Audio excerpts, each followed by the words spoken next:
Alright, what we're going to be doing today is giving an instructional video on how to put together the game loader on the front of your ATV. It's not going to be a step-by-step, it's more going to touch on the finer points, some stuff that you may have issues with. But the first thing that you're going to install is the L bracket, the big L bracket that comes in your box. And you're going to install it. You want it to be as level as possible whenever you mount it to your rack. This particular rack has a downward slope, which poses some issues later that we're going to address, but you want it to be as level as possible. So in our case, we had to go underneath this parallel bar that's there for support. All right, but you're gonna get it in place so where you're as close to level as possible, and then you're going to use your U-bolts to attach it to the rearmost bolts, rearmost supports that you can. Okay, and you're not going to tighten them all the way. You're going to tighten them so where they'll stay, but enough where you could slide it and move it if you wanted to. All right, and so once you have that where where about you think it's going to be, you're going to come over here and you're going to get your plate. And the plate is going to be, like I said, in the case of this particular four-wheeler, I want that plate whenever it's not loaded down with a deer or anything like that. I want the plate to be pointed slightly up, because whenever I put a deer on it, it's going to drop the hydraulics of the four-wheeler, and we want it to be level whenever you're riding with weight on it. So, so that's why we send the washers in there with you. So you may have to space this bottom one out a little bit more, but that's the purpose behind that. But you'll attach both of those in a position where the bracket is where you have two brackets right here. You want one pointing down and one pointing to the left whenever you're looking at it from the front. Okay? After that, you're going to get your all thread and you're going to slide it through here to the bottom. This is another time when a sloped rack is going to cause a little bit of issues that we have to address. Whenever you have a sloped rack and you tighten it underneath, it's going to cause this all thread to want to bow a little bit. And what that does is if you get a lot of weight on it, 300 pounds or something like that, you could bend this. So if you have one of those that's going to force you to do it, you may have to go get just a piece of pipe, Schedule 40 pipe or something like that, and just have it and put it over it, and it'll give it the support that it needs. But for the most part, most four-wheelers a little bit more level than this one, it shouldn't be an issue for you.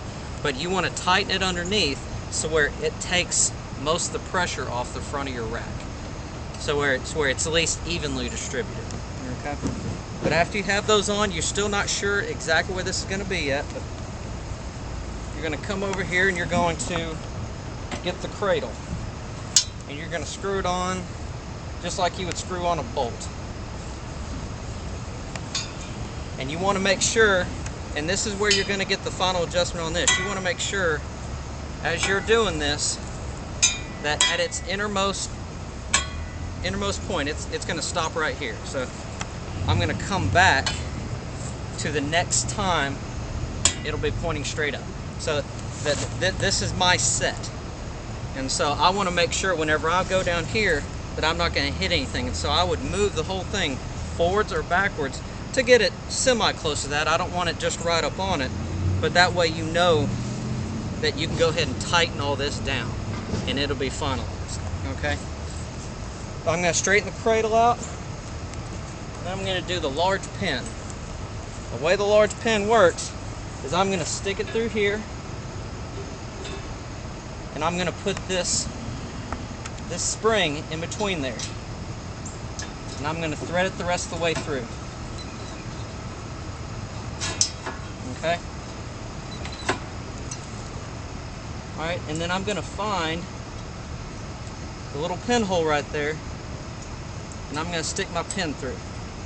What that does, that allows it to be pulled up so where it'll set in both positions. Okay? And you'll test that out, and the more you use it, the more that's going to loosen up. Okay? Next thing you're going to do is you're going to take your upright arm, and you're just going to slide it in the end with the arm facing up. Okay?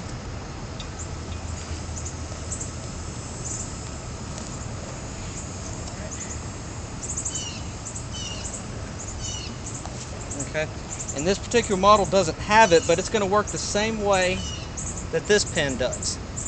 And you're gonna stick it through the first part with your spring, and then it's going to go in, but it's going to work just like this back one does. And it's going to match up with the holes that go right here. Okay.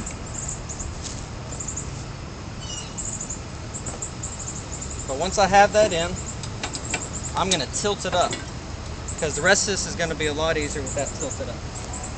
Alright. I'm going to take the bracket and the backing to the bracket, and I'm going to point the bracket out to the left whenever I'm looking at the four-wheeler.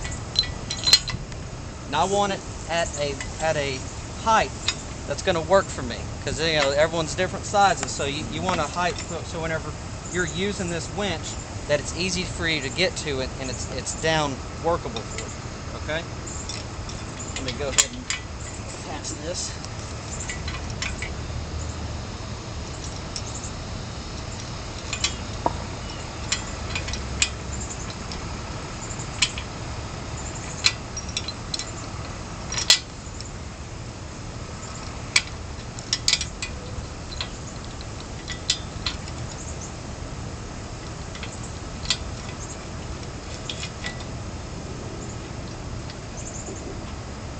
Alright, once I get to the point that I want it, I'm going to take the winch. Now I'm going to do it with that bolt and nut facing out, because that's where I'm going to put my handle at. You can put the handle on now, or you can put it on later. I'm going to wait to put it on just where it's not in the way.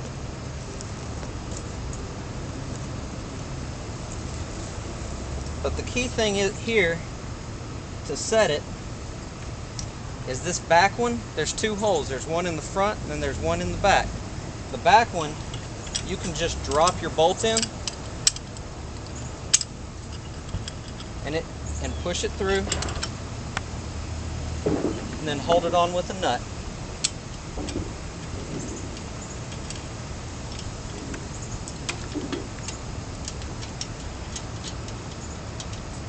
Okay? But the front one, you're going to need to come from the bottom to keep it from turning on you.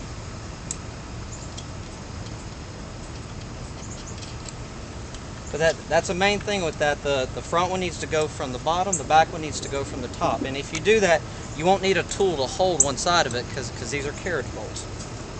Okay? And then you're going to run. Now you have to run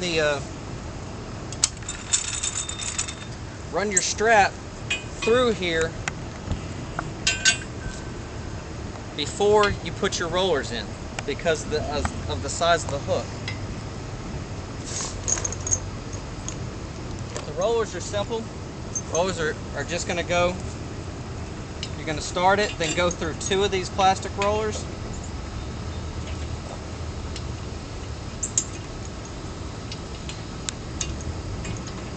Do it on the other side. You're going to